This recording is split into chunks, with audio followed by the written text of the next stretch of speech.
Hey guys, Tammy here from Business in a Box. Today we are going to go into automation and we are going to look at the email workflow.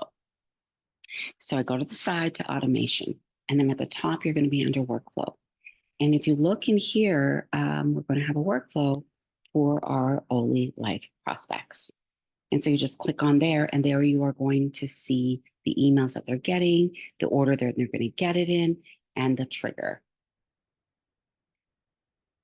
Scroll to the top. See, there's the trigger.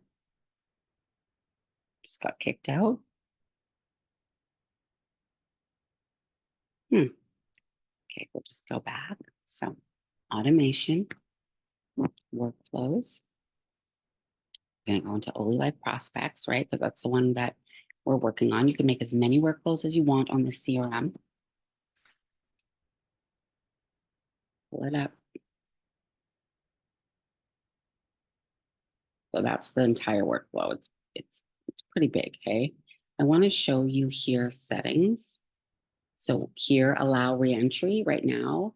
I do not have that on. So someone can only submit it once. And that's kind of nice because otherwise you have people redoing it again and again and again, and they get the same emails, and it's just not good. You can also put in here from who and the email, so it stays the same for all of the emails that you send. Another thing I like to turn on is mark as read, and then always make sure it's published. Later, once you have gotten some submissions, you'll want to look under the execution logs and the enrollment history so you can see exactly where the emails are, who they've been sent out to. So if you ever want to check if it's been sent out, that's where you would go. Let's go back to the builder. So I have a tag on here, Oly prospect survey. So everybody that comes in your contact list is going to be tagged. So if you run multiple businesses out of the CRM, that's really helpful because you can just email just the olylife ones. I have SMS in here already. Now, don't worry if you don't have your text service signed up, no big deal on this platform. It'll just skip it. But if you do, then they're in there and you can go in and change them too. And they're very easy to change. You just simply click on it and you change what it said in here. Simple. That's an extra charge. So let me know if you are interested in adding texting. This is the trigger. The trigger is how do we get people to get this?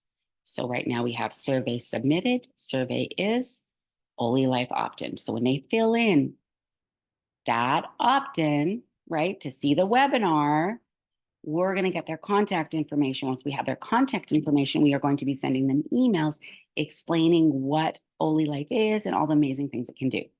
You can add to these emails. You can take away from the emails, make them your own. It's really simple. I'm going to show you two things that you need to know.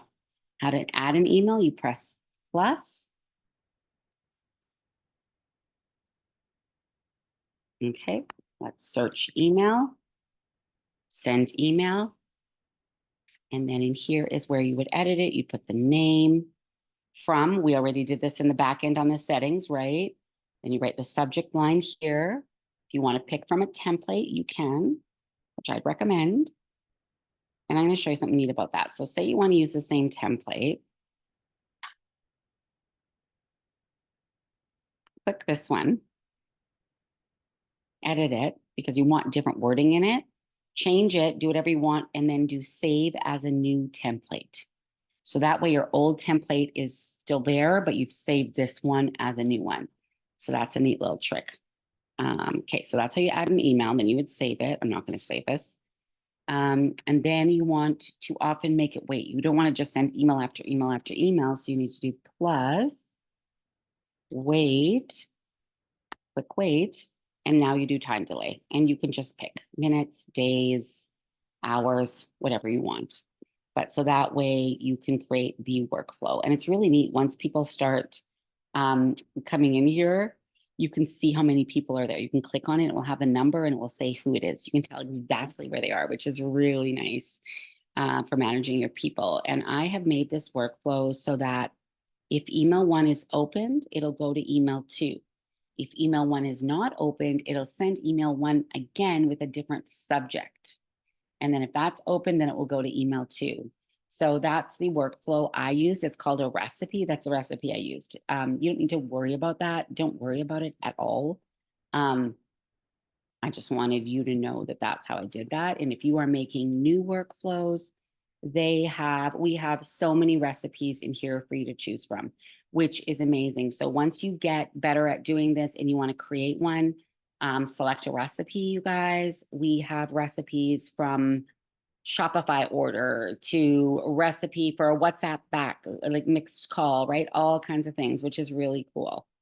Okay, so that is your workflow. You guys, workflows, you can do incredible, amazing things with workflows. But for now, you know a little bit how it works. It's all set up for you. Don't worry about it. But if you want to learn more, you always can.